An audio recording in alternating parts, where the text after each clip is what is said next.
হাফেজ মাওলানা জিয়াউল হাসান। মাওলানা জিয়াউল হাসান, আপনাকে স্বাগত আজকের ডিবিসি সংবাদের এই আয়োজনে। আমি শুরুতে যেটি জানবো যে আমরা একটু আগে আমাদের প্রতিবেদনে দেখলাম যে আওয়ামী লীগ নেতারা বলছে যে অন্য উদ্দেশ্য থাকতে পারে একটি মহলের, এবং যারা ভাস্কর্যের বিরোধিতা করছে। আপনারাও কিন্তু একসময় বলেছিলেন যে ভাস্কর্য আর মূর্তি এক নয়, এরপরও কিন্তু একটি মহল ভাস্কর্যের বিরোধিতা করেই যাচ্ছে, আমরা দেখছি। মানে আপনাদের মন্তব্য একটু শুনতে চাই, কি বলবেন এসব বিষয় নিয়ে? এখানে আমরা কথা বলেছি পবিত্র কোরআন থেকে। পবিত্র কোরআনের সূরা সাবার 13 নম্বর আয়াতে আল্লাহ বলছেন, ইয়ামালুনা লাহু মা ইয়াশাউ মিন মাহারিবা ওয়া তামাসিলা ওয়া জিফামিন কাল জাওয়াবি ওয়া কুদুরির রাসিয়া। হযরত সুলাইমান আলাইহিস সালামের অনুসারীরা ভাস্কর্য নির্মাণ করতেন। পবিত্র কোরআনে ইসলামিক ফাউন্ডেশন কর্তৃক প্রকাশিত আল কোরআনে তামাসিলা শব্দের অর্থ করা হয়েছে ভাস্কর্য। নবী সুলাইমান আলাইহিস সালামের সময় যদি ভাস্কর্য জায়েজ হয়ে থাকে, আল্লাহ তাআলা সকল নবীকেই শিরকের বিরুদ্ধে পাঠিয়েছেন। নবী সুলাইমান আলাইহিস সালাম থেকে শুরু করে সকল নবী শিরকের বিরুদ্ধে ছিলেন। যদি ভাস্কর্য শিরক হতো তাহলে নবী সুলাইমান আলাইহিস সালাম ভাস্কর্য নির্মাণ করতেন না। আর ভাস্কর্য মাত্রই যদি শিরক হতো তাহলে সুলাইমান আলাইহিস সালাম কখনো তা করতে পারতেন না। ভাস্কর্য মাত্র শিরকের উপকরণ নয়,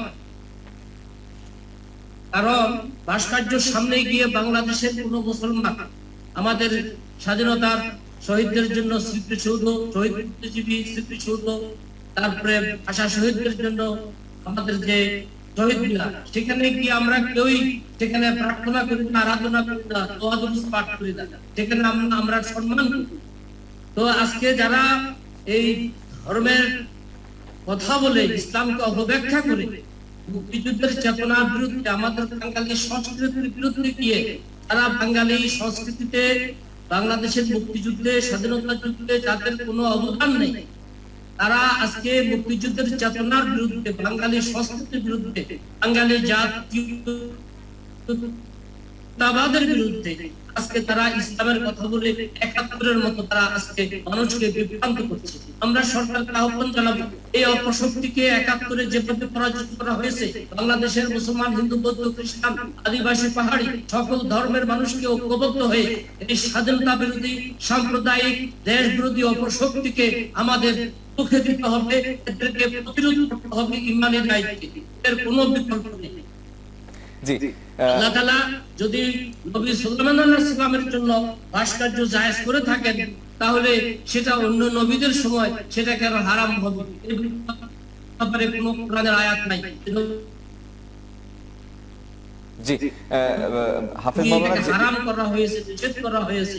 জি, হাফেজ মাওলানা জিয়াউল হাসান, আমি আরো একটু জানতে চাই আপনার কথা মতে যে ধর্মীয় ভাবে আসলে ভাস্কর্য তৈরিতে কোনো বাধা নেই, সেই ক্ষেত্রে হেফাজতের মতো তারাও একটি ধর্মীয় সংগঠন, তারা আসলে ঠিক কেন এর বিরোধিতা করছে বলে আপনারা মনে করেন?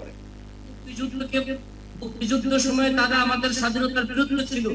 বাংলাদেশের সেই রকম কোন আলেমকে খুঁজে পাওয়া যায়নি যিনি স্বাধীনতা যুদ্ধে বুঝে হোক না বুঝে হোক তারা অংশগ্রহণ করে নাই। এটা তাদের পাপ, তাদের অন্যায়। আজকে স্বাধীনতার ৫০ বছর হয়ে গেছে, তারা তাদের ভুলটা বুঝতে পারেনি। এখনো তারা পাকিস্তানি ভাবধারায়, আফগানিস্তানের ভাবধারায় তারা বাংলাদেশকে পিছিয়ে রাখতে চায়। আজকে সৌদি আরব সহ পৃথিবীর বিভিন্ন মুসলিম দেশে ভাস্কর্য রয়েছে। যদি ভাস্কর্য হারাম হতো তাহলে কাবা শরীফের ইমাম সাহেব, মদিনা শরীফের ইমাম সাহেব এর বিরুদ্ধে কথা বলতেন, ফতোয়া দিতেন।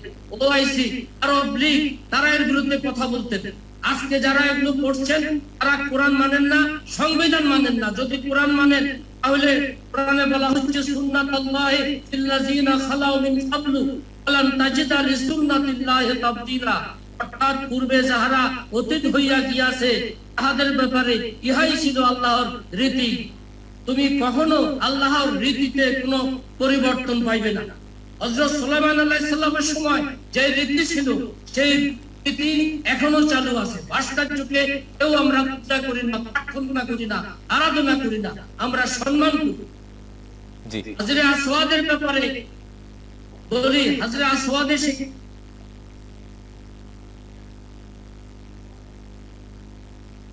জি, হাফেজ মাওলানা জিয়াউল হাসান, আপনাকে ধন্যবাদ আমাদের সাথে যুক্ত হয়ে সময় দেওয়ার জন্য।